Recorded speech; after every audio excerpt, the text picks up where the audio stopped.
যারা বলেন কবরের কাছে গেলে কবর পূজা হয়, তোমরা কি বলবে নবী তার মার কবরের পাশে গিয়ে কবর পূজা করেছিলেন? হাত তুলে দেখান, নবী কি কবর পূজা করেছিলেন? নবী কবর পূজা করেন। কবর হবে জিয়ারত। বলেন কবর হবে। সুনানুন নাসাইর হাদিস, আল্লাহ নবী আরেকটি হাদিসে বলে দিয়েছেন, কুনতু নাহাইতুকুম আন জিয়ারাতিল কবর, আমি তোমাদেরকে এককালে কবর জিয়ারত করতে নিষেধ করতাম। আল আনফাজুরুহা, তোমরা এখন কবর জিয়ারত করো। ফাইন্নাহা তুযাক্কিরুল মাউতা, শুনে নাও, কবর জিয়ারত করলে মৃত্যুর কথা মনে পড়ে। তুযাক্কিরুল আখিরা, আখিরাতের স্মরণিকা হয়। ও তুজাহিদু আনিদ দুনিয়া, লোকটি দুনিয়া থেকে বিমুখ হয়ে আল্লাহর দিকে মনোনিবেশ করে। আপনারটা আমারটা কবর, কিন্তু মুমিন ব্যক্তি এটা শুধু কবর নয়। রাসূল বলেছেন আল কবরু রাউদাতুম মিন রিয়াদিল জান্নাহ, মুমিনের কবরটা রাউদাতুম মিন রিয়াদিল জান্নাহ, জান্নাতের টুকরা। আল্লাহু আকবার বলেন। মুমিনেরটা শুধু কবর নয়, বরং এটা রাউদাতুম মিন রিয়াদিল। যদি একজন মুমিনের কবর যদি রাউদাতুম মিন রিয়াদিল জান্নাহ হয়, আরে আশিকের দল, ভালো করে শুনে নাও বাবা, ভালো করে শুনে নাও। যারা আমার নবী রওজা মোবারকটাকে রওজা বলতে চায় না, কবর বললে ভালো লাগে। কবর বলা জায়েজ, ঠিক আছে, কিন্তু আদবের এখানে ব্যাপার আছে। আদব হচ্ছে নবীজির কবর শরীফকে রওজা মোবারক বলা। আল্লাহু আকবার বলেন। মা বাইনা বাইতি ওয়া মিম্বারি রাউদাতুম মিন রিয়াদিল জান্নাহ, নবী রওজার সামনে লেখা মা বাইনা বাইতি ওয়া মিম্বারি রাউদাতুম মিন রিয়াদিল জান্নাহ। আমার রাসূলের যেখানে হুজরা মোবারক, ওই জায়গা থেকে নিয়ে যেখানে নবীজি খুতবা দেন, ওই জায়গাটাকে বলা হয়েছে রাউদাতুম মিন রিয়াদিল জান্নাহ। আল্লাহু আকবার বলেন। নবী রওজায় লেখা, ওয়ালাউ আন্নাহুম ইয যালামু আনফুসাহুম জাউকা ফাস্তাগফিরুল্লাহ ওয়াস্তাগফার লাহুমুর রাসূল লাওয়াজাদুল্লাহা তাওয়াবার রহিমা। সূরাতুন নিসার 69 নম্বর আয়াত নবী রওজায় লেখা।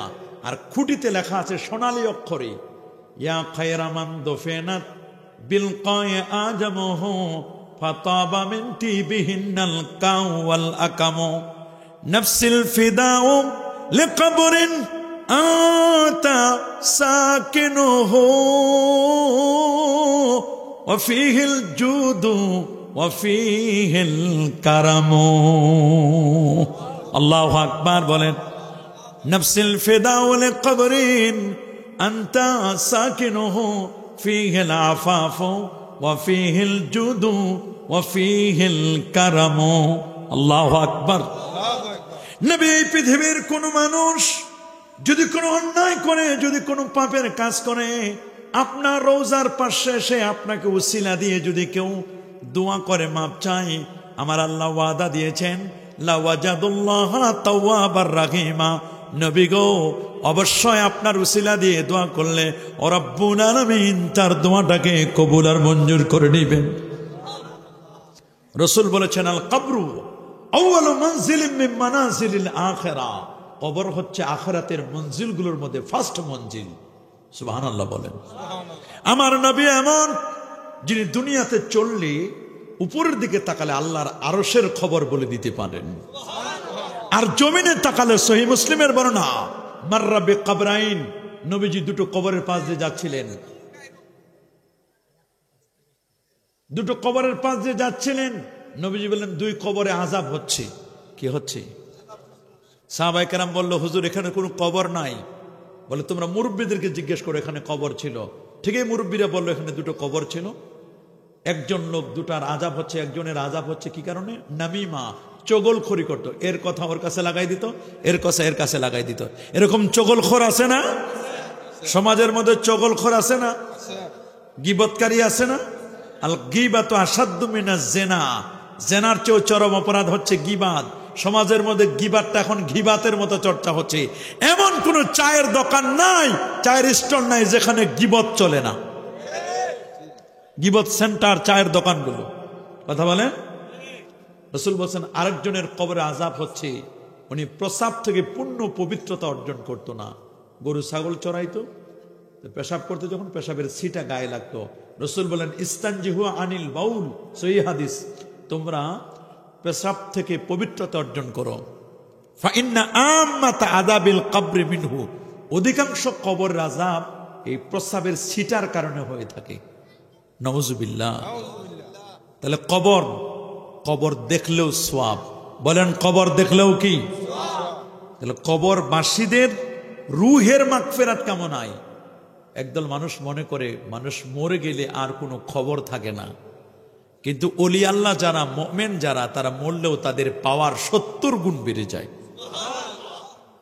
এই জন্য গোরস্থানে গেলে আমরা কি করি? সালাম দিই, বলি আসসালামু আলাইকুম ইয়া আহলাল কবর, হে কবরবাসী তোমাদের প্রতি শান্তি বর্ষিত হোক। বলি কি বলি না? এ কথা আমরা বলি না? তাহলে বোঝা গেল কবরবাসী আমাদের সালাম শুনে না শুনে না? শুনে। কবরবাসী আমাদের সালাম শুনে, কারণ যদি নাই শুনতো তাহলে আমরা কখনো কবরবাসীকে সালাম দিতাম না। আপনি সাধারণ আপনার মা বাবা 100 বছর 50 বছর আগে মারা গেছে, এরা যদি সালাম শুনে, সাহাবীরা শুনে না? নবীজি শুনেন না? যারা বলো নবীজিরকে সালাম দেওয়া যায় না, সালাম দেওয়া লাগে না, নবীজি শুনেন। সুনানে আবি দাউদের হাদিস, মা মিন আবদিন মা মিন মুসলিমিন, এমন কোন মুসলমান নাই যখন আমি রাসূলুল্লাহকে সালাম দেয়, যে কোনো জায়গা থেকে সালাম দিবে, আমি নিজ কানে তার সালাম শুনবো। ইউসাল্লিমু আলাইয়া, আমাকে যখন সালাম দিবি, ইল্লা রাদ্দাল্লাহু আলাইয়া রুহি, আল্লাহ আমার রুহুটা তখন ফেরত দেন, হাত্তা আরুদ্দা আলাইহিস সালাম, আমি নবী তার সালামের জবাবটা দিয়ে দিই। আল্লাহু আকবার বলেন। তাহলে আমরা রাসূলুল্লাহর সালামের জবাব পেতে চাই কি চাই না? চাই না আমরা? ওরা বলেন না রাসূলুল্লাহর কাছে যাওয়াই যাবে না। লা তুসাদ্দুর রিহাল ইল্লা ইলা সালাসাতি মাসাজিদ, 3 মসজিদ ছাড়া আর কোথাও যেও না। ওই যদি মসজিদে যাওয়ার লাগে তাহলে মক্কা শরীফে যাও, খানায়ে কাবা। মসজিদে যাওয়ার লাগে মসজিদে নববীতে যাও, নবীর মসজিদে, আর বাইতুল মুকাদ্দাস। এই 3 মসজিদ ছাড়া কোথাও যাওয়া যাবে না। কিন্তু ঠিক দিল্লির মসজিদ যাওয়া লাগে। দিল্লি যায়, অনেকে যায় না দিল্লির জামে মসজিদে যায় কি যায় না? বাবা, গোটা পৃথিবীর মসজিদগুলো সওয়াবের দিক থেকে সমান, এক্সেপশনাল হলো 3টি মসজিদ। কয়টি? আল্লাহর ঘর খানায়ে কাবা 1 রাকাতে 1 লক্ষ রাকাতের সওয়াব, মসজিদে নববীতে 1 রাকাতে 50,000 রাকাতের সওয়াব, বাইতুল মুকাদ্দাসে 1 রাকাত পড়বেন 25,000 রাকাতের সওয়াব। আর বাকি পৃথিবীতে যত মসজিদ আছে সব ইকুয়াল, সমান। আল্লাহু আকবার বলেন। এর দ্বারা বুঝাচ্ছেন মসজিদে নববীতে যাবে ওরা, নবীর রওজায় যেতে চায় না। মনে রাখবেন, মসজিদে নববী হতো না যদি আমার নবীজি না হতো। তুমি মসজিদে নববীতে যেতে চাও, নবীর রওজায় যেতে চাও না, তোমার মতলব ভালো না। কারণ তুমি মনে করো নবী মরে পচে গলে শেষ। নাউযুবিল্লাহ। সাহাবায়ে কেরাম বলেন, হুজুর ওয়াইজা মুত্তা ওয়াইজা আরামতা, আপনি যখন মরে যাবেন, আপনি যখন পচে যাবেন, আপনি যখন গলে যাবেন, তখনও কি আপনাকে সালাম দিব? আমার রাসূল রাগ হয়ে বললেন, তোমরা মনে করছো আমি মরে যাব ঠিকই, তবে আমি মরার পর আমি পচে যাব, গলে যাব, ফুলে যাব না। তোমাদের আকীদা রাখো না। ইন্নাল্লাহা হারামা আলাল আরদি আন তাকুলা জাসাদাল আনবিয়া, কোন নবীর অস্থি মজ্জা, চুল পরিমাণ গোশত ভক্ষণ করা এই জমিনের পর আমার আল্লাহ হারাম করে দিয়েছেন। পৃথিবীতে যত মানুষ মারা যায়, মরার পরে লোকটার গোসল দেওয়া ফরজ হয়ে যায়। বলেন, মানুষ মারা যাওয়ার পরে লোকটা অপবিত্র হয়, কি হয়? এই জন্য কি করতে হয়? লাশকে গোসল দিতে হয় কিনা? জীবনের শেষ গোসল, বরই পাতা গরম জলে সুন্দর করে গোসল দেয় কি দেয় না? এটা জীবনের লাস্ট গোসল। মৃত ব্যক্তির গোসল দেওয়া ওয়াজিব। বলেন, মৃত ব্যক্তির গোসল দেওয়া কি? আরো জোরে। অনেকেই মনে করেন গোসল দিলে কোনো লাভ নাই। হাদিসে আসছে, মান গাসসালা মাইয়াতান, যে ব্যক্তি কোনো মাইয়াতকে গোসল দিবে, আল্লাহ পাক রব্বুল আলামিন, সবার ভাগ্যে এটা নসিবে হয় না। মাইয়াতকে যখন গোসল দিবে, গোসল দেওয়ার পরে যদি কোনো ধরনের খারাপ কিছু প্রকাশিত হয়, সুম্মা কাতামাহু, আল্লাহ নবী বলেন এগুলো গোপন রাখলো, ত্রুটি বিচ্যুতিগুলো গোপন রাখলো, আল্লাহ নবী বলছেন ওই লোকটার জীবন থেকে 40টা কবিরা গুনাহ আল্লাহ মিটাই দিবেন। ওমান হাফারা লি আখিহি কবরান, যে ব্যক্তি তার ভাইয়ের জন্য কবর খনন করলো, আল্লাহ পাক রব্বুল আলামিন জান্নাতে তার জন্য একটা প্রাসাদ নির্মাণ করবেন। কবর খনন করা লোক পাওয়া যায় না, গোসল দেওয়ার লোক পাওয়া যায় না। আজ থেকে 1200 বছর আগে বাগদাদের জমিনে একজন সালেহা, একজন আবেদা মানুষ, এক মহিলা ছিল, যিনি কোনো নারী মারা গেলে তাকে গোসল দিত। কি দিত? বাগদাদের জমিনে যত নারী মারা যেত, ওই মহিলাকে মেসেজ দিলে, মহিলাটাকে জানান দিলে সে কি করতো? গোসল দিত। তো একদিন এরকম গোসল দেওয়ার জন্য বাসা থেকে বের হয়েছেন। 1 মাইল গেল, 2 মাইল গেল, 3 মাইল গেল, 4 মাইল গেল। 4 মাইল যাওয়ার পরই, প্রায় 6 কিলোমিটার যাওয়ার পরই মহিলার মেনস্ট্রুয়েশন পিরিয়ড শুরু হয়েছে। আপনারা জানেন যে নারী সমাজ, আমাদের মা খালা যারা, তারা প্রতি মাসে সর্বনিম্ন 3 দিন, সর্বোচ্চ 10 দিন পর্যন্ত প্রাকৃতিক ন্যাচারাল ভাবে তারা অসুস্থ থাকেন, তাদের ব্লিডিং হয়, রক্ত প্রবাহিত হয়।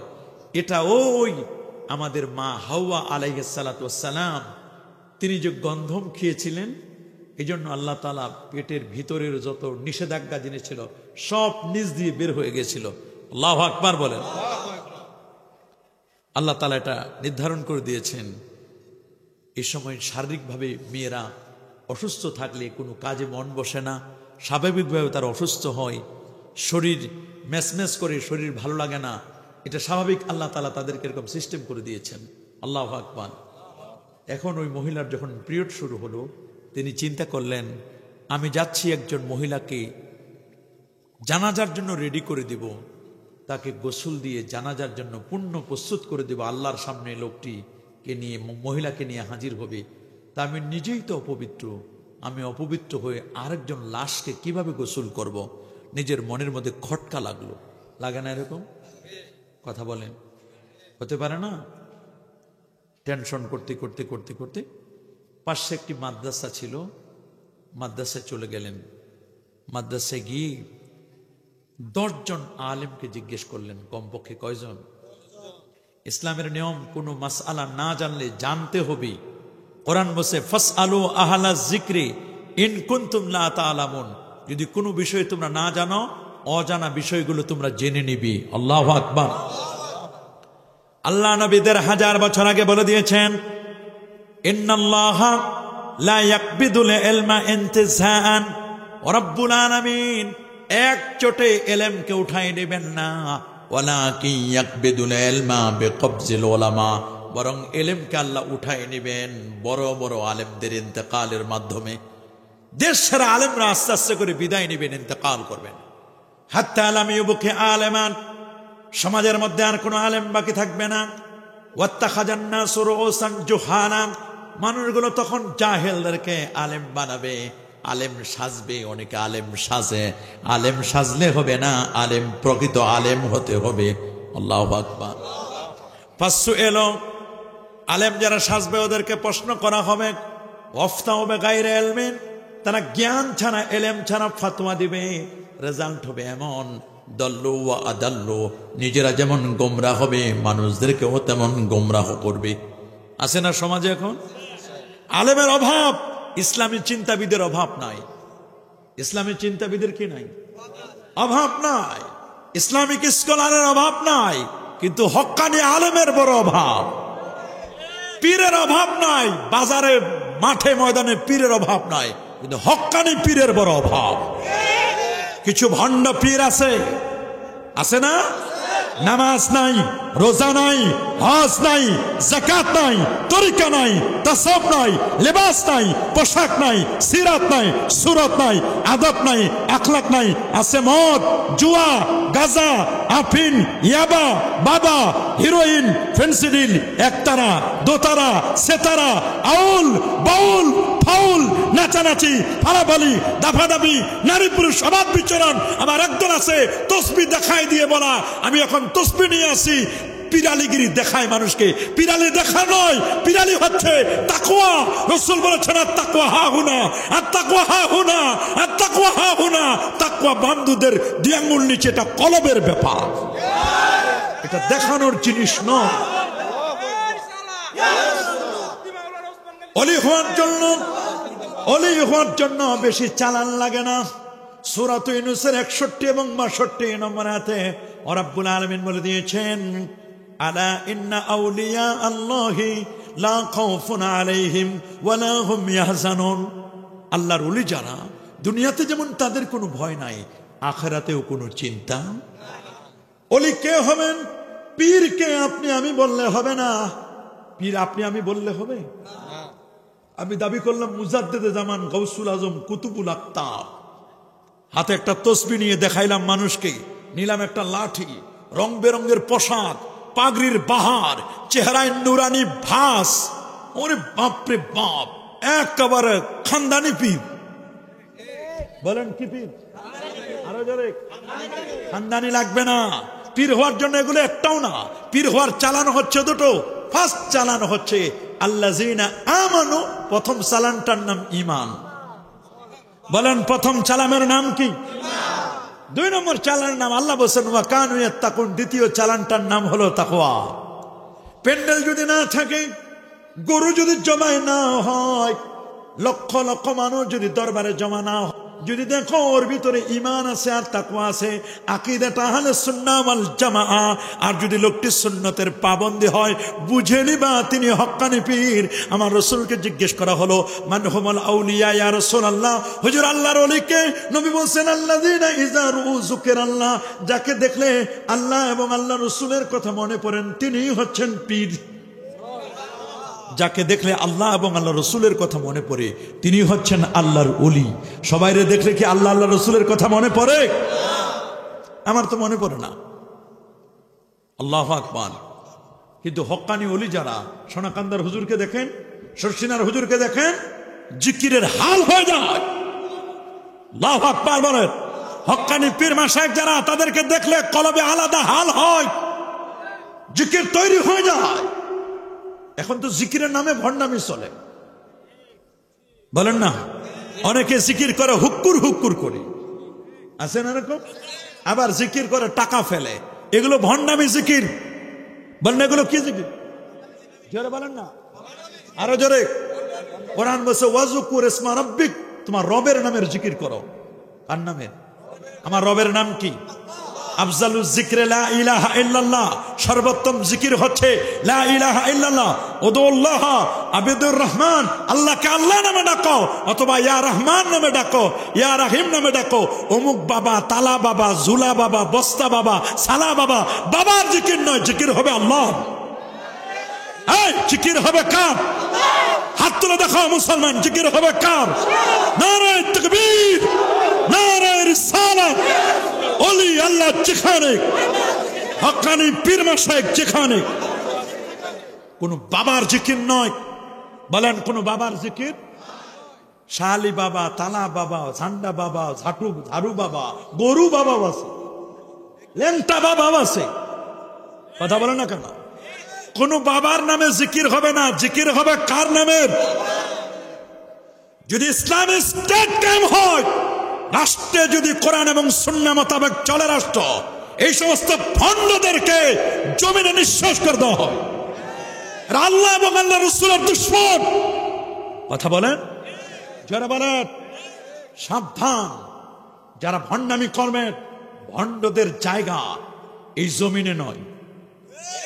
এটা ওলি আল্লাহর বাংলাদেশ, এটা শাহজালালের বাংলাদেশ, এটা শাহপুরানের বাংলাদেশ, এটা শাহ মাকদুমের বাংলাদেশ, এটা খান জাহানের বাংলাদেশ, এটা তিতুমিরের বাংলাদেশ, এটা শাহ নসার, শাহ মুহিব, শাহ সালার বাংলাদেশ, এটা প্রফেসর আব্দুল খালেক রহমতুল্লাহর বাংলাদেশ। এ দেশ আবাদ করেছেন হক্কানি রব্বানি পীর মাশায়েখগণ, আল্লাহর ওলিগণ। ভণ্ডামির জায়গা এটা নয়। বলেন ভণ্ডামির জায়গা এটা? বলেন না। আপনার মা বাবার জন্য ইসালে সওয়াব হবে, আত্মার রুহের মাগফিরাত কামনায়।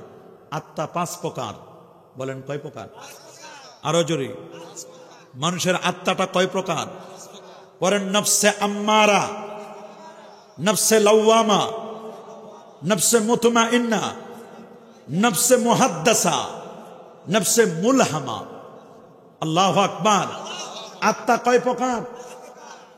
নফসে আম্মারা, যে নফসটা, যে আত্মাটার আমির, যে আত্মাটাকে পরিচালনা করে শয়তান, এটার নাম হচ্ছে নফসে আম্মারা। আল্লাহ বলেন ইন্নান নাফসা লাআম্মারাতুম বিসসু, নফসে আম্মারার পরিচালনা করে শয়তান। শয়তান বলে সিনেমা হলে যাও, শয়তান বলে মসজিদ থেকে বের হয়ে যাও, শয়তান বলে মাহফিলে থাকিস না, তুই আল্লাহর ওলি হয়ে যাবে। এই নফসটাকে কন্ট্রোল করে, কন্ট্রোলিং পাওয়ার হচ্ছে শয়তানের হাতে। এটার নাম হচ্ছে নফসে আম্মারা। কি নাম বলেন, কি নাম? এই নফসে আম্মারা 40 বছর 50 বছর গুনাহ করতে করতে করতে করতে করতে করতে যখন অন্তরটা কালো হয়ে গেছে, 50 বছর পরে ফিলিংস আসছে, আহারে আর কত গুনাহ করব, আমাকে তো কবরে যেতে হবে। এই যে একটা অনুতপ্ত অন্তর, এই নফসটার নাম নফসে লাওয়ামা। কি নাম? তিরস্কারকারী আত্মা। এখন বলে আল্লাহ আর কত কাল করব। এবার এক পীরের দরবারে গেছে, হুজুর আমারে তাওবা করায় দেন, আমার নফসটা কিন্তু শেষ করে দিয়েছে, নফস আমার জ্বালায় পুরাই শেষ করে দিয়েছে। এর নাম হলো নফসে লাওয়ামা। নফসে এবার নফসে লাওয়ামা তিরস্কার করার কারণে, অনুতপ্ত হওয়ার কারণে তওবা, জিকির, আজকার, মুরাকাবা, মুশাহাদা এগুলো করতে করতে করতে করতে করতে করতে নফসটারে জ্বালাইছে। জ্বালানোর পরে এবার তৈরি হয়েছে নফসে মুতমাইন্না। আল্লাহ কোরআনে বলেন ইয়া আইয়াতুহান নাফসুল মুতমাইন্না ইরজিই ইলা রাব্বিকা রাদিয়াতাম মারদিয়া ফাদখুলি ফি ইবাদি ওয়াদখুলি জান্নাতি। এই নফসটা এখন আর নফসে আম্মারা নাই, নফসে আম্মারা থেকে লাওয়ামা, নফসে লাওয়ামা থেকে তৈরি হচ্ছে নফসে মুতমাইন্না। এটা জান্নাতি আত্মা।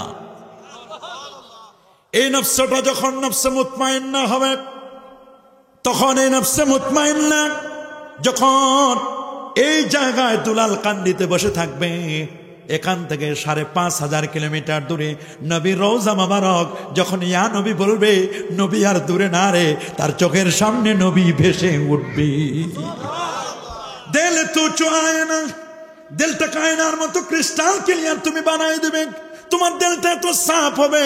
हकीकत में वही कामिल शिकस्ता दिल जिसे हासिल खुदा तौलब बहुत मिलता शिकस्ता दिल नहीं मिलता। এই দিলটা এত ভালো হয়ে যাবে, চক্ষু যখন বন্ধ করবে বন্ধু, নবী রোজার সাথে তোমার সম্পর্ক হয়ে যাবে। আগের যুগের ওলামায়ে কেরাম, মুহাদ্দিসিনে কেরাম, ওরা যখন ক্বালা রাসূলুল্লাহ সাল্লাল্লাহু আলাইহি ওয়াসাল্লাম বলতেন, ক্বালা বলার সাথে সাথে সাথে সাথে নবীজির সাথে তাদের দিদার হয়ে যেত। আল্লাহু আকবার বলেন। এজন্য আত্মার রূহের মাগফিরাত কামনায় বলেন, আত্মার রূহের, আত্মা আর রূহ তো একই জিনিস। রূহ মানে আত্মা, রূহ মানে কি? আত্মা, দিল, অন্তর। এই অন্তরটা যেন শান্তি পায়। হাদিসের মধ্যে আসে, বাইহাকির হাদিস, মাল মাইয়িতু ফিল কবরি ইল্লা কাল গারিকিল মুতাগাউস ইয়ান্তাজিরু দাওয়াতান তালহাকুহু মিন আবিন আও উম্মিন আও সাদিকিন লা। আপনার মা, বাবা, আত্মীয় স্বজন তারা কবরের মধ্যে এমন অসহায়, এমন তারা চেয়ে আছেন সব সময়, বারবার ডেকে ডেকে বলছেন, এ আমার আদরের বড় ছেলে, আমার ছোট ছেলে, আমার মেজ ছেলে, তোর কি একটু মন চায় না বাবা, তুই যে বিছানায় ঘুমাস ওই বিছানাটা একদিন তোর মা আমি ঘুমাতাম। তুমি যে বিছানায় ঘুমাও তোমার বাবা একদিন এই বিছানায় ঘুমাইতো। তোমার দাদা, তোমার দাদি একদিন এই বিছানায় ঘুমাইতো। আজকে আমরা কবরের জগতে, আজকে আমরা এমন এক বিপদের মধ্যে আছি, এমন এক মুসিবতের মধ্যে আছি, এখানে কোনো বাতি নাই, কোনো সাথী নাই, এই কবরে আমরা একা একাই আছি। আল্লাহু আকবার বলেন। দুনিয়ার জমিনে কেউ কাউকে হাদিয়া দিলে একটা মানুষ যেমন খুশি হয়, কি হয়? কবরবাসীদের জন্য সূরা ফাতিহা 3 বার, সূরা ইখলাস 3 বার, কয়েকবার দরুদ শরীফ পড়ে ইসালে সওয়াব করে দোয়া করে দিলে তার চেয়ে কোটি গুণে খুশি হয়। গেছেন মাদ্রাসায় মহিলা জিজ্ঞাসা করার জন্য যে আমি তো লাশ গোসল দিতে যাচ্ছিলাম, হঠাৎ করে আমার পিরিয়ড শুরু হয়ে গেছে, আমি নিজে তো অপবিত্র, অপবিত্র একজন মহিলা হয়ে আমি আরেকজন মহিলার গোসল দিতে পারবো কিনা? আল্লাহু আকবার বলেন। 10 জন মুহাদ্দিসকে জিজ্ঞেস করলেন, কয়জন? ওরা কেউ কোনো উত্তর দিতে পারেন। বলে বড় হুজুরের কাছে যাও। গেলেন বড় হুজুরের কাছে। বড় হুজুরের কাছে যখন জিজ্ঞেস করলেন, বড় হুজুর বললেন, মা তুমি গোসল দিতে পারবে। তোমার পিরিয়ড চলছে তো কি হচ্ছে, তুমি অপবিত্র হলে কোনো সমস্যা নেই, তুমি মাইয়াতকে, ওই মহিলা যে মহিলা মারা গেছে তাকে তুমি গোসল দিতে পারবে। মহিলা আবার রিটার্ন করলেন, ফিরে আসলেন, গোসল দিবেন। ওই মুহূর্তে কে যেন বুঝে ফেলেছে যে মহিলার পিরিয়ড চলছে, বললেন তুমি গোসল দিতে পারবে না। বলে না, আমি বড় হুজুরকে জিজ্ঞেস করেছি, শাইখুল হাদিসকে, বাগদাদের যিনি বড় মুহাদ্দিস ছিলেন তাকে আমি জিজ্ঞেস করেছি, তিনি বলেছেন আমি নাকি গোসল দিতে পারবো। বলে যাও আগে হুজুরের কাছে দলিল নিয়ে আসো, দলিল না দেখানো পর্যন্ত আমরা তোমাকে গোসল দিতে দেব। আল্লাহু আকবার, আরো যেমন আল্লাহু আকবার। মানুষ মারা গেলে এটা একটা মুসিবত। আমরা পড়ি ইন্না লিল্লাহি ওয়া ইন্না ইলাইহি রাজিউন, বলি কি বলি না? ইজা আসাবাতুহুম মুসিবাতুন ক্বালু ইন্না লিল্লাহি ওয়া ইন্না ইলাইহি রাজিউন, বলি কি বলি না? মহিলা গেলেন, আবার ফিরে আসলেন বাগদাদের মাদ্রাসায়। বাগদাদ এটা পবিত্র ভূমি, বাগদাদের জমিন, গাউসে পাকের ভূমি হচ্ছে বাগদাদ। আল্লাহু আকবার। হযরত আলী রাদিয়াল্লাহু তাআলা আনহুর মাজার হচ্ছে বাগদাদে। কোন জায়গায়? জোরে বলেন। বাগদাদে। ইবনু সিনার মাজার হচ্ছে বাগদাদ। সুবহানাল্লাহ। বিশর হাফির মতো আল্লাহর ওলির মাজার হচ্ছে বাগদাদ। ইমামুনা আল-আযম আবু হানিফা নোমান ইবনে সাবিত রাদিয়াল্লাহু তাআলা আনহু, তার মাজারটাও বাগদাদের জমিনে। কুফা হচ্ছে ইলমের মারকাজ। কুফা, বাগদাদ। আল্লাহু আকবার বলেন। আরো জোরে বলেন আল্লাহু আকবার। মহিলা আসলেন বাগদাদে। আসার পরে বলেন, মুহাদ্দিস সাহেব আমাকে দলিলটা দেন, ওরা গোসল দিতে দিচ্ছে না। বলে দলিল চান? বলে হ্যাঁ।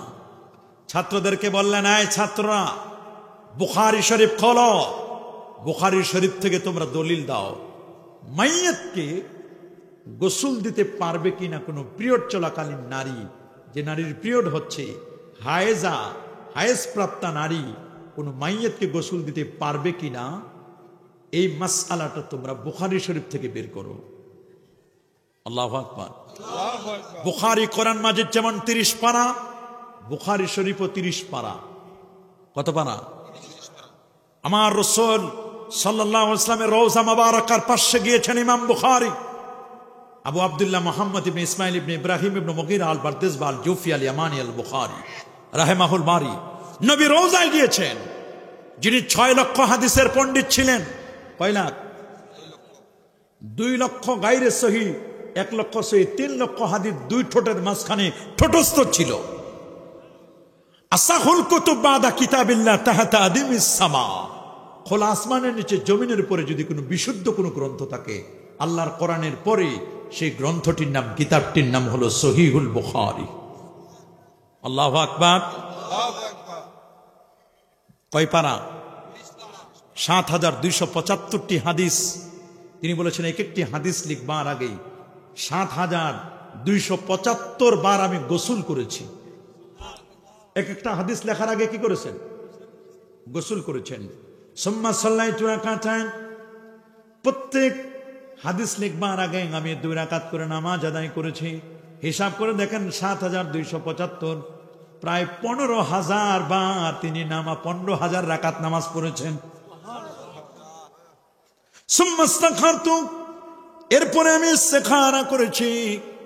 জমজমের সুম্মা শারিবতু মা আয-যামযাম, জমজমের পানি আমি পান করেছি।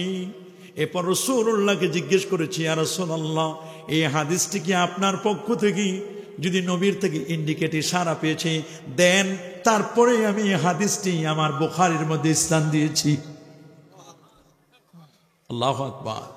তোমরা যারা বলো কবরের কাছে গেলে কবর পূজা হয়, তোমরা কি বলবে ইমাম বুখারী কবর পূজারী ছিলেন? না না না, ইমাম বুখারী কবর পূজনে ছিলেন না। ইমাম বুখারীর কিতাবটাকে আমার রাসূল বলেছেন এটা আমার কিতাব। বলেন না কার কিতাব? এটি আমার কিতাব। আল্লাহু আকবার। ছাত্রদেরকে বলেন, ছাত্ররা তোমরা বের করো, মাসআলা বের করো।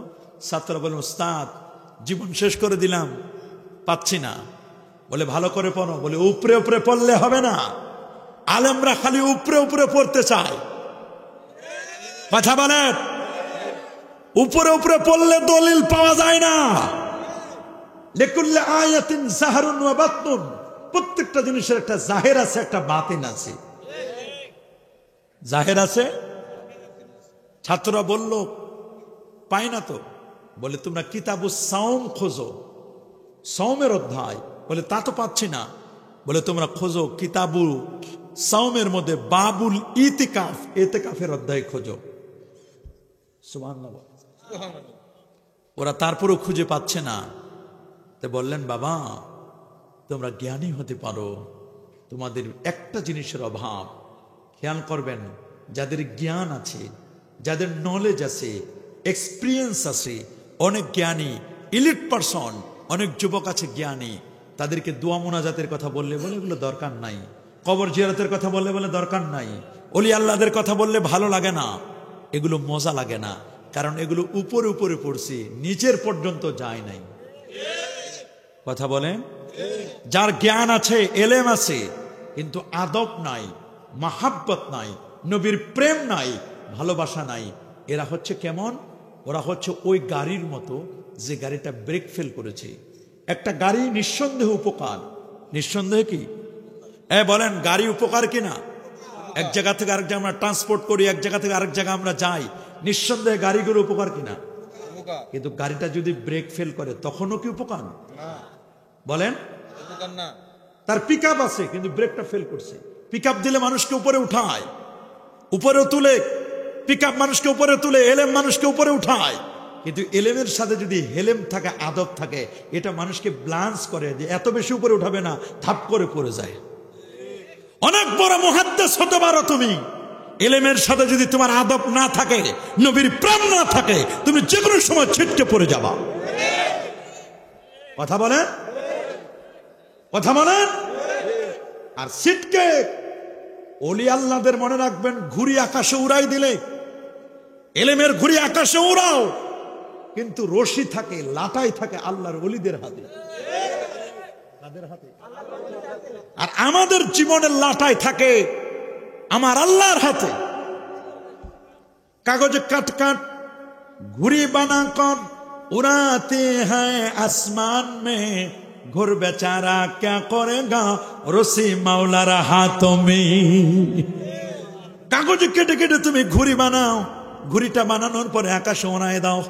এত উপরে উঠে গেছো, এত উপর পর্যন্ত উঠছো, মালিক রে এখন বৃদ্ধাঙ্গুলি দেখাও, আর পাবা না আমাকে, আর পাবা না আমাকে। আমি তো অনেক উপরে উঠে গেছি, আমার ডিগ্রি তো কম নয়, মেধা তো আমার কম নয়, আমি তো কম বড় মুহাদ্দিস না। অনেক উপরে উঠে গেছো তুমি বাবা, অনেক উপরে উঠতে পারো। সন্ধ্যা যখন হয়ে যায়, লাটাই যখন টান দিবি, তখন তোমাকে ফিরে আসতে হবে। লাটাই যখন টান দিবে, ফিরে আসতে হবে। লাটাই যখন টান দিবেন, ফিরে আসতে হবে। ইজা জা আজালুহুম লা ইস্তাখিরুনা সাআতাও ওয়ালা ইস্তাকদিমুন, আগেও না পরেও না। কিন্তু যদি ঘুড়ি যদি বেয়াদব হয়, টান মারলে একবার ডানে গুত্তা মারে, একবার বামে গুত্তা মারে, খালি চেষ্টা করে কেমনি করবে। এবার যখন এমন গুত্তা মারবে, তখন দড়ি ছিঁড়ে যায়, সুতো ছিঁড়ে যায়, লাটাই ছিঁড়ে যায়। আপনারা বলেন, ঘুড়ির লাটাই যদি ছিঁড়ে যায়, ঘুড়ির ডাস্টবিনেও পড়তে পারে, বাথরুমেও পড়তে পারে, ময়লা আবর্জনায়ও পড়তে পারে কি পারে না? লাটাই মজবুত করো। লাটাই যদি তোমার না থাকে, তুমি যে কোন বাথরুমে পড়বা তার হিসাব নয়। কথা বলেন, যারা বলেন। কিন্তু কোন অলির মাথা হাতে থাকলে, অলির অধীনে থাকলে, অলি আল্লাহরা হলো আমাদেরকে কন্ট্রোল করে। এলেম খালি উপরে উঠায়, পিক আপ খালি উপরে উঠায়, আর হাতে পিক আপের সাথে আর একটা ব্রেক দিছি, যেন এত বেশি উপরে না উঠে, অ্যাক্সিডেন্ট যেন না হয়। অনেকে পিক আপ চাপ দেয় বেশি, পিক আপ চাপ দিলে পাশেই ব্রেক আছে, ব্রেকটাও চাপ দিতে হয়। মাঝে মধ্যে রাস্তায় চলার জন্য কিন্তু স্পিড ব্রেকার দিছে, যেন মানুষটা কন্টিনিউয়াসলি 100 না চালায়, মাঝে মধ্যে একটু ব্রেক করতে হয়। কথা বলেন। হুজুর জানতে চাই, এবং মাজারে গান বাজনা করা কি?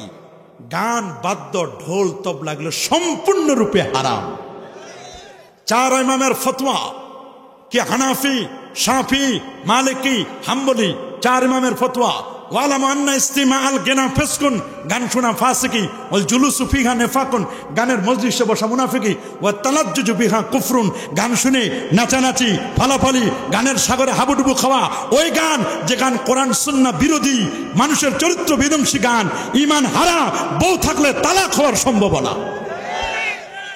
সূরাতুল লোকমানের ওয়ামিনান নাস মাইয়াশতারি লাহুয়াল হাদিস, রাসূলুল্লাহ বলে দিয়েছেন 1500 বছর আগে, সুনান তিরমিজির হাদিস, ইজা উত্তুখিজাল ফাইয়ু দুয়ালা ওয়াল আমানাতু মাগরিমা ওয়া যাকাতু মাগরিমা তুল্লিমা লিগাইরিদ্দিন আতা রাজুল ইমরাতাহু ওয়া আকাম্মা ওয়া আদনা সাদিকা ওয়া আকসাবাহু ওয়া জারাতিল আসওয়াতু বিল মাসাজিদ ওয়া সাদাল কাবিলাতা ফাসিলুম ওয়া কানা যাইমুল কওমি আরজালহুম ওয়া উকরিমা রাজুল মাখাবাতা শাররি ওয়া জাহরাতিল কাইনাত ওয়াল মাআজিব ওয়া শুরবাতিল খুমুর ওয়া লানা আখিরু হাজিল উম্মাত আওয়ালাহা ফারতাকিবু ইনদা যালিকা রিহান হামরা ওয়া জালজালাতান ওয়া খাসফান ওয়া মাসখান ওয়া কাযাফান, রাওয়াহু তিরমিজি। পৃথিবীর বিপর্যয় হবে 14 কারণে, তার একটা অন্যতম কারণ হচ্ছে গান, বাদ্য, ঢোল, তবলা, একতারা, দোতারা, সেতারা, আউল, বাউল, ফাউল এগুলো বেড়ে যাবে। হুজুর পবিত্র ঈদে মিলাদুন নবী পালন করার সম্পর্কে জানতে চাই, কোরআন হাদিসে আছে কিনা। এই ব্যাপারে আমরা বই লিখে দিয়েছি 616 পৃষ্ঠার। নিঃসন্দেহে পবিত্র ঈদি মিলাদুন নবী সাল্লাল্লাহু আলাইহি ওয়াসাল্লাম এটি কোরআন এবং সুন্নাহর সরাসরি না হলেও ইশারা ইঙ্গিতে, ইবারাতুন নাস, ইশারাতুন নাস, দালালাতুন নাস, ইক্তিজাউন নাস, কোন একটি নসের মাধ্যমে এগুলো প্রমাণিত। যদি সরাসরি থাকতো তাহলে তো এগুলো ফরজ হয়ে যেত। তবে নবীর জন্ম বৃত্তান্ত ইস্টাবলিশ করা উম্মতের জন্য ফরজ। উম্মতের জন্য কি? কারণ কাফের বেদিন বেঈমানরা বলে দিয়েছেন যে ঈদে মিলাদুন নবীর দলিল বুখারী মুসলিম থেকে প্রমাণিত। সহিহ বুখারী 5601 আব্দুল্লাহ ইবনে আব্বাস রাদিয়াল্লাহু তাআলা আনহুমা থেকে হাদিসটি বর্ণিত। কাদিমান নবী সাল্লাল্লাহু আলাইহি ওয়াসাল্লাম আল মাদিনা আল মুনাওয়ারা, আশুরার হাদিস। এই হাদিস দ্বারা তিনি প্রমাণ করেছেন ঈদে মিলাদুন নবী প্রমাণিত। আরেকটি হাদিস মাজমাউজ যাওয়ায়েদ ওয়া মানবাউল ফাওয়ায়েদ আল মুজামুল কাবির লিত-তাবরানী 4201, সেখানে লেখা আছে আন আনাস ইবনে মালিক রাদিয়াল্লাহু তাআলা আনহু আন্নাহু ক্বাল ইন্না রাসূলুল্লাহ আক্কা নাফসিহি বাদা মা জাআতুন নবুওয়া। এই হাদিস দ্বারা প্রমাণ করেছেন ঈদে মিলাদুন নবী জায়েজ। আরেকটি হাদিস যেটি সহিহ বুখারী কিতাবুন নিকার মধ্যে, লাম্মা মাতা আবু লাহাব, কাট্টা কাফের আবু লাহাব যখন মারা গেল, সে নবীর জন্মে খুশি হয়ে আনন্দ আতিশয্যে দাসী আজাদ করার কারণে তার কবর আযাব হালকা হয়েছিল। উম্মতে মুহাম্মদী নবীর প্রতি, আল্লাহ রসুলের প্রতি ঈমান এনে নবীর সুন্নাত পালন করে, নবীর জন্য যদি ঈদে মিলাদুন নবী পালন করে, বেসরা কোনো কাজ না করে, বিদআতে সাইয়্যা না করে, আমার বিশ্বাস এই কাজের দ্বারা মুমিন মুওয়াহহিদ এদের কবরে আযাবটাও আল্লাহ হালকা করে দিবেন। আমি আর কি বলবো, ইমামরাই বলে গেছেন, সুতরাং আমার কোনো বক্তব্য নাই, ইমামদের বক্তব্য আমার বক্তব্য। তবে কোনো মসজিদের ইমাম যদি বলে ঈদে মিলাদুন নবী নাই, ওরে দররা মারা দরকার। কি দররা দরকার? কারণ হাফেজ ইমাম ইবনে হাজার আসকালানী বলে গেছেন, ইমাম শাফি বলে গেছেন, ইমাম সাখাবি বলে গেছেন, আহা ইমাম রুনদি বলে গেছেন, আল্লাহু আকবার। ইমাম কাস্তাল্লানী আল মাওয়াহিবুল লাদুন্নিয়ার মধ্যে এটাকে সাইয়্যিদুল আয়াত বলেছেন, আয়াত বলেছেন, ঈদের সেরা ঈদ বলেছেন। এটা চাপার জোর না, এত সোজা না, আমরা চাপার জোরে কথা বলি না। সুন্নি জামাতে থাকার উপকারিতা কি? সুন্নি জামাতে থাকার উপকার কি? আহলে সুন্নাহ ওয়াল জামাত যারা, তারা জান্নাতি হবেন। তারা কি হবেন? কোরআনে আল্লাহ বলেছেন ইয়াউমা তাবিয়াদ্দু উজুহ ওয়া তাসওয়াদ্দু উজুহ, কিয়ামতে এক দলের চেহারা উজ্জ্বল হবে, আরেক দলের চেহারা কুৎসিত কালো হবে। ইবনে আব্বাস রাদিয়াল্লাহু তাআলা আনহুমা তাফসীর করেছেন, যাদের চেহারা উজ্জ্বল হবে হুম আহলুস সুন্নাহ ওয়াল জামা, তারা হলো আহলে সুন্নাহ ওয়াল জামা। যাদের চেহারা কালো হবে, কুৎসিত হবে, এরা হলো বেদাতি, ভণ্ড, প্রতারক, বেশরা। তারা মহিলারা পীরের দরবারে কিভাবে যাবে? মহিলারা আপন জায়গায় আপনদের কাছে তারা তরিকা মস্ক করতে পারবে। মহিলাদের সবচেয়ে বড় পীর হলো তার স্বামী। নিজের স্বামীর অনুমতি ব্যতি রেখে যেখানে নফল রোজা রাখা জায়েজ নাই, নফল রোজা রাখা। নারীদের আত্মশুদ্ধির দরকার, তবে নারীদের আত্মশুদ্ধির জন্য তার স্বামীকে বলবে তুমি হক্কানি পীরের দরবারে যাও, হক্কানি পীরের কাছে সোহবত নিয়ে আসো, আর তুমি আমাকে সোহবত দিবা। স্বামীর কাছে তিনি বাইআত নিবেন। আল্লাহু আকবার বলেন। এখন আপনি বাড়িতে নিজের বাড়ি ছেড়ে আপনি দাওয়াতের জন্য বায়াতের জন্য গেলেন আরেক জায়গায় 50 কিলো 100 কিলো দূরে, আপনি যাওয়ার পথে আপনাকে হাইজ্যাক করে নিয়ে গেলে এমন বায়াত দিবে আর খবরে থাকবে না, বুঝেন? এইরকম কাজ করবেন না কখনো। হুজুর জানার জন্য আমি জানি শুক্রবার দিন সবার আগে মসজিদে গেলে প্রথম জন উট কোরবানির সওয়াব পায়। আপনি সত্য জেনেছেন, সহিহ মুসলিমের হাদিস, মিশকাতে আছে, কিতাবুল জুমা, বুখারীতে আছে, মান আতা মসজিদান আউয়ালান গুদুওয়ান, প্রথমে যিনি মসজিদে গেলেন কান্নামা কাররাবা বাদানাতান, সেজন্য একটা উট কুরবানি করলো। সুম্মা মান আতা কান্নামা কাররাবা বাকারাতান, দ্বিতীয়বার যিনি গেল সেজন্য গত 2 দিন আগেও হাদিস পড়াইছি, সহিহ মুসলিমে স্পষ্ট হাদিস লেখা, বুখারীতে হাদিস লেখা, মিশকাতে আছে কিতাবুল জুমা, সেজন্য একটা গাভী কুরবানি করলো। এরপরে যিনি গেলেন ইনি একটা দুম্বা কুরবানি করলেন। সর্বশেষ যিনি যাবেন একটা ডিম আল্লাহ রাস্তায় দান করছে। আচ্ছা, সোয়াব পাই, এভাবে পর্যায়ক্রমে সকলে সোয়াব পাই। এখন জানতে চাই ওয়াজের সভাপতি সহসভাপতি পর্যায় করা কি লিখছে। এখন জানতে চাই ওয়াজের 1 নং সভাপতি 2 নং সহসভাপতি পর্যায় করা কি সোয়াব? বুঝলাম। সভাপতি হলে এটা সওয়াবের কি আছে? সভাপতি যিনি হবেন উনি তো ওয়াজগুলো শুনবেন, যতবার সুবহানাল্লাহ বলবেন, যতবার আলহামদুলিল্লাহ বলবেন, প্রত্যেকটা সওয়াব তো উনি পাচ্ছেন। কথা বলেন পাবেন না? আর অনেক সভাপতি আছে সভাপতির নামে থাকে, মাহফিলে আসে না, অসুস্থ মাজুর ল্যাংরা লুলারে সভাপতি বানায়। আছে না এরকম? এইরকম সভাপতি হয়ে লাভ কি? ল্যাংরা লুলা সভাপতি। বাথরুম ও গোসলখানা একসাথে থাকলে পার্টিশন ছাড়া এক্ষেত্রে উজু করলে উজু হবে? যদি আলাদা থাকে কলটা বাথরুম থেকে, এবং প্যান যে আছে প্যানের কোনো সিটা যদি আপনার গায়ে না পড়ে, তাহলে আপনার কোনো বাধা নেই, ওখানে উজু করতে পারবেন।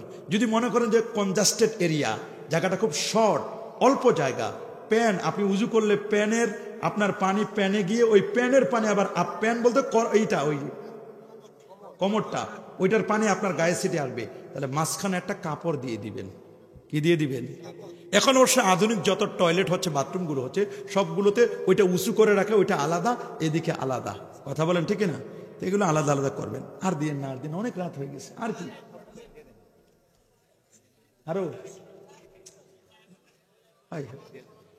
শেষ পর্যন্ত তাবারুক নষ্ট হয়ে যাবে হুজুরের গালি দিয়ে। কি লেখছে? ঘরের ভিতর যদি মৃত বাবার পীরের ছবি থাকে তাহলে কি নামাজ হবে? না। ছবি তোলাও হারাম, রাখাও হারাম।